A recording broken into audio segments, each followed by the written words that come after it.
Ayodhya Bhojpuri film विवाह 3 को लेकर सिने अभिनेत्री आम्रपाली दुबे व अभिनेता चिंटू पांडे मीडिया से हुए मुखातिब। आम्रपाली दुबे ने अपने उठते गिरते करियर को लेकर मीडिया से किया साझा। आम्रपाली दुबे का बयान। फिल्मों में आने के लिए मुझे नहीं करना पड़ा कोई खास संघर्ष। ऑडिशन दिया और हो गया सिलेक्शन। नहीं करना पड़ा संघर्ष।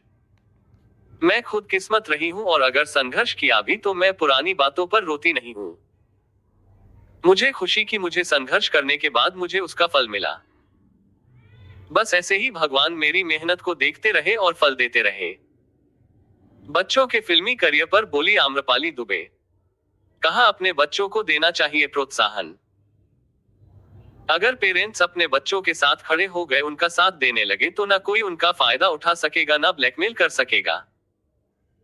माता पिता साथ हैं तो कोई भी बेटियों का फायदा नहीं उठा पाएगा। अपनी बेटियों को अपना दोस्त बनाकर रखिए ताकि भरोसे के लिए उनको कहीं और ना जाना पड़े जहां वह धोखा खाए। मेरे लिए जब भी इस धरती पे जब भी कोई फिल्म का निर्माण होता है या मैं शूटिंग करने आता हूँ तो मेरे लिए ऐसा लगता है कि मैं अपने घर आ गया हूँ और मेरे घर वालों के साथ मैं शूट कर रहा हूँ। बहुत अलग फीलिंग है घर वालों के साथ अपने होम टाउन में जब आप शूट कर रहे होते हैं।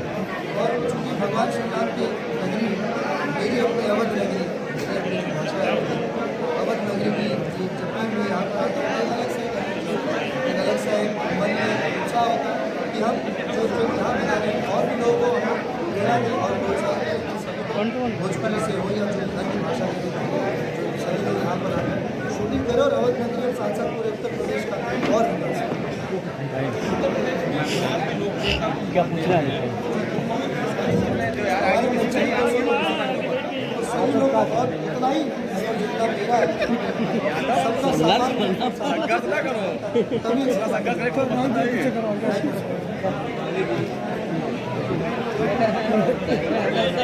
पहले हमारा ये जो सीरीज है विवाह का, दोनों सीरीज जो रही, विवाह पहला भाग और विवाह 2, दोनों काफी अपने अपने वर्ष की 2019 और 2020 की सबसे 2019 और 2021 की सबसे बड़ी ब्लॉकबस्टर फिल्म रही है दोनों फिल्में। तो अब हम लोग विवाह 3 कर रहे हैं और ये घाघरा चोली और ढोड़ी तमाम प्रकार के गाने गाए, इससे भी पेट नहीं भरा, तो अब सीधा बहन बेटियों के एक दूसरे के सुपरस्टारों की बेटियों के संग गाना गा रहे हैं, इस पर क्या कहना है?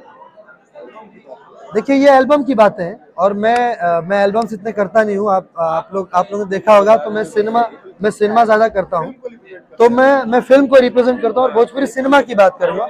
भोजपुरी सिनेमा की बात करता हूँ तो भोजपुरी सिनेमा ऐसी कोई बात नहीं है। जो फिल्म आपका बोल रहे हैं कि बिना माइक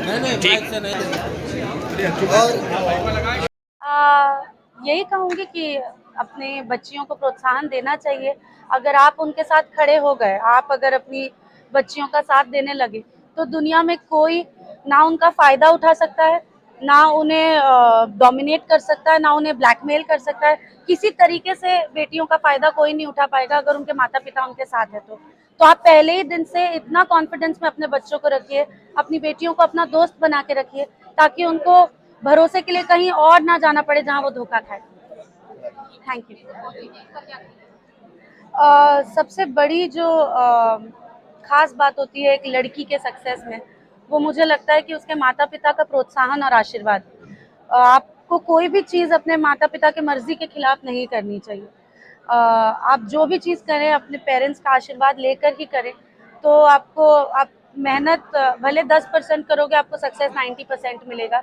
और मेरा सौभाग्य है कि मेरे माता पिता, मेरी दादी, मेरा पूरा परिवार हमेशा मेरे साथ खड़े रहे। एक तो लड़की होना और फिल्म इंडस्ट्री में काम करना, ये अपने आप कितनी बड़ी बात हो सकती है, आप लोग सब जानते ही हैं। But my family has always been very supportive of my work और उनको मुझ पर गर्व होता है जब वो देखते हैं कि मेरा सीरियल आज भी रिपीट टेलीकास्ट चल रहा है, मेरी फिल्में लोग इतना देखते हैं, राजा बाबू, निरहुआ हिंदुस्तानी, और अब इस लिस्ट में विवाह सीरीज भी आ जाएगी जिसको लोग इतना पसंद करेंगे, इतना प्यार देंगे। तो ये देख के मेरे माता पिता, मेरा पूरा परिवार, मेरा पूरा खानदान गर्व करता है और मैं बहुत सौभाग्यशाली हूँ कि मुझे इतना प्रोत्साहित करने वाला परिवार मिला। इंडस्ट्री में आप आई जो है, कितना संघर्ष करके आप यहाँ तक पहुँची? मैं बहुत लकी रही। मैंने 1-2 ऑडिशन दिया और मैं सिलेक्ट हो गई, क्योंकि एक्टिंग का कीड़ा बचपन से था। आईने में मिरर में देख देख के एक्टिंग करती रहती थी, माधुरी दीक्षित जी और काजोल जी के गानों पे डांस करती रहती थी। तो ऑडिशन दिया और भगवान के आशीर्वाद से सब अपने आप हो गया, मुझे ज़्यादा स्ट्रगल नहीं करना पड़ा। और मैं वही कहती हूँ ना, मैं बहुत ज़्यादा लकी रही हूँ। मेरे जीवन में बहुत ज़्यादा संघर्ष नहीं रहा है, और अगर है भी तो मैं पुरानी बातों पे रोती नहीं हूँ। मुझे ये खुशी है कि संघर्ष करने के बाद मुझे उसका फल मिला है, और बस ऐसे ही भगवान मेरी मेहनत को देखते रहे और फल देते हैं। जैसा कि महिलाएं बाहर निकलने ये से बना लो, क्लोज करके। बबलू जी चालू किया जाए, लेट हो रहा है। भैया लोग भी काफी वार्तालाप शुरू करें। बच्चे जो है प्लीज आप लोग शांति व्यवस्था बनाए रखिए। आज झुंझुनू वाला डे है, हमारे सुपरस्टार भाई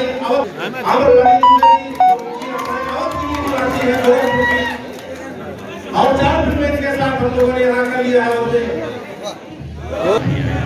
साइलेंट रहो यार। पहली फिल्म थी विवाह 2 और दूसरी मुझे कुछ कहना, दोनों फिल्में प्रदर्शित हो चुकी हैं। तीसरी फिल्म हम लोगों ने बना के आज लाउडली बोलिए। विवाह थी, इसकी शूटिंग हम लोग 15 नवंबर से स्टार्ट कर चुके हैं और अभी फिल्म की आज 26वीं की शूटिंग है। अभी और 10-15 दिन चलेगी। फिल्म के मुख्य कला करने वाले हैं गोंडा परिवार के आम्रपाली दुबे जी हैं। भोजपुरी की सबसे बड़ी नायिका, ये गोरखपुर की रहने वाली है। और यहाँ हमारे डायरेक्टर है, इसमें और भी बड़े बड़े कलाकार हैं जो अपनी अपनी शूटिंग करके यहाँ जा चुके हैं। काफ़ी लोग आने वाले हैं।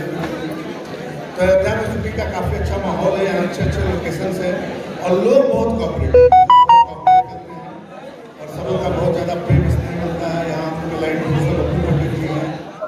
सबसे पहले हमारे जितने भी मीडिया कर्मी भाई आए हैं, आप सबको तहे दिल से दोनों हाथ जोड़कर प्रणाम करते हैं।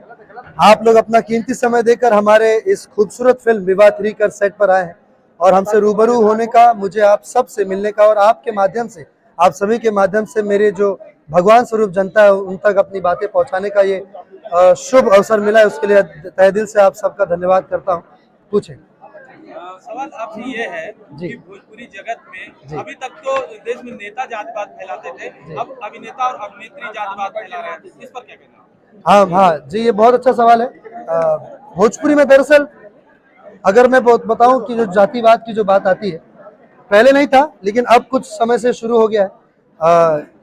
सिनेमा को, एंटरटेनमेंट को जाति, धर्म, रंग, रूप हर चीज से दूर रखा जाए तो बहुत बेहतर है, क्योंकि सिनेमा समाज का आईना है और समाज हमें यही सिखाता है कि हमें बहुत ज्यादा भेदभाव चीजों में नहीं पड़ना चाहिए। और आज के युग में, आज के समय में हम 2020 जहां अंत की ओर है और हम 2023 की तरफ कदम बढ़ा रहे हैं बहुत ही तेजी से। बहुत ही जल्दी 2022 खत्म होने वाला है, 2023 में हम एंटर करने वाले हैं। इस नए वर्ष में, नए जनरेशन में भी अगर ये बातें रहेंगी, जातिवाद और ये सब फलना ढिमका, तो इसे कृपया करके नष्ट किया जाए पूरी तरह। क्योंकि अब लोग सिर्फ कला और कलाकार और साथ साथ अच्छे कंटेंट्स ढूंढ रहे हैं। वो अपने मनोरंजन का एक, आज आप देखिए जितने भी इंडस्ट्री, सिनेमा जगत, हमारे इंडियन सिनेमा में साउथ आज बहुत हावी हो रहा है, दक्षिण भारतीय जितने भी सिनेमा है, क्योंकि वो लोग कंटेंट के साथ काम कर रहे हैं, अच्छी कंटेंट्स, अच्छी फिल्में ला रहे हैं। अगर आप अभी भी उसी मानसिकता में रहेंगे तो हमारे हिसाब से भोजपुरी की बढ़ोतरी में ये सबसे बड़ा एक बैरियर है, जिसे बहुत बुरी तरीके से तोड़ना चाहिए और हम सबको मिलकर आगे बढ़ना चाहिए। अच्छे कंटेंट को, अच्छे परिवेश के साथ अच्छे सिनेमा को हमारे समाज में छोड़ा जाए, कि ताकि समाज एक अच्छी बात सीखे, अच्छे संदेश मिले। एक सवाल और, उसके बावजूद शूट कैसा चल रहा है? मैं सबसे पहले तो आप सभी लोगों को नमस्कार, और मैं माफ़ी मांगना चाहती हूँ। हम लोगों को आने में थोड़ी देरी हो गई। हम बहुत इंटीरियर में शूट कर रहे थे और वहाँ बहुत भीड़ लग गई थी, तो निकलने में थोड़ा समय लग गया। सो आई एम एक्सट्रीमली सॉरी कि हमारी वजह से आप लोगों को थोड़ा इंतज़ार करना पड़ा। मैंने अपने फिल्मी करियर की शुरुआत की थी निरहुआ हिंदुस्तानी से, और निरहुआ हिंदुस्तानी के सेट पर जब मैं पहुंची थी उस समय पे एक ऐसी ट्रेजेडी हो गई थी। और उससे पहले मैंने अपने एक्टिंग करियर की शुरुआत की थी एक हिंदी टीवी सीरियल से। उसका जब मैं कॉन्ट्रैक्ट साइन करने जा रही थी हिंदी टीवी सीरियल का, तब मैं जिस ऑटो रिक्शा में जा रही थी वहां से भी मेरा पर्स चोरी हो गया था। तो जब ऐसा होता है उसके बाद जो प्रोडक्ट बन के आता है वो बहुत बड़ा हिट होता है। तो जैसे मैं आई यहाँ पे, सब मेरा जो भी फोन और जेवर जो चोरी हुआ, तो मुझे तभी अनुमान लग गया था कि ये हमारी फिल्म विवाह 3 बहुत बड़ी हिट होने वाली है। और मुझे उत्तर प्रदेश पुलिस और प्रशासन पे पूरा भरोसा था कि एक भी चीज़ गायब नहीं होगी, सब वापस आएगा और एक एक चीज़ वापस आएगी। अब जोर से डर लगता है कि नहीं? रियल लाइफ में कितना फर्क पाती है, क्योंकि पारिवारिक जीवन में भी आप कितना फर्क पाती है रियल लाइफ और रियल लाइफ? आई थिंक हमारी रियल लाइफ में हम जो वैल्यूज़ कैरी करते हैं, हम जो संस्कार कैरी करते हैं, क्योंकि हम यहीं पूर्वांचल से ही हैं, गोरखपुर से ही हैं, तो जो हमारे संस्कार है, हमारी संस्कृति है, वही चीज़ हम दिखाने की कोशिश करते हैं अपनी फिल्मों में। जैसे आप यही विवाह सीरीज़ ही देखेंगे, 1, 2, अभी 3rd हम बना रहे हैं, तो आपको दिखेगा कि एक फैमिली को जैसे रहना चाहिए वही दिखाया गया है इन फिल्मों में। तो हमारे लिए बहुत ज़्यादा डिफरेंस नहीं होता है। हमने जो वैल्यूज़ घर पे सीखी है, हमको मोस्ट ऑफ द टाइम्स उसी को पोर्ट्रे करना होता है। कभी कभी उसके विपरीत रोल करना होता है, हमको बहुत नकचढ़ी दिखना होता है और बहुत खर्चीली दिखना होता है, तब हमको थोड़ी दिक्कत आती है। अदरवाइज रियल लाइफ हम लोग के लिए सामान्य ही है। मैम जैसे कि लोग ये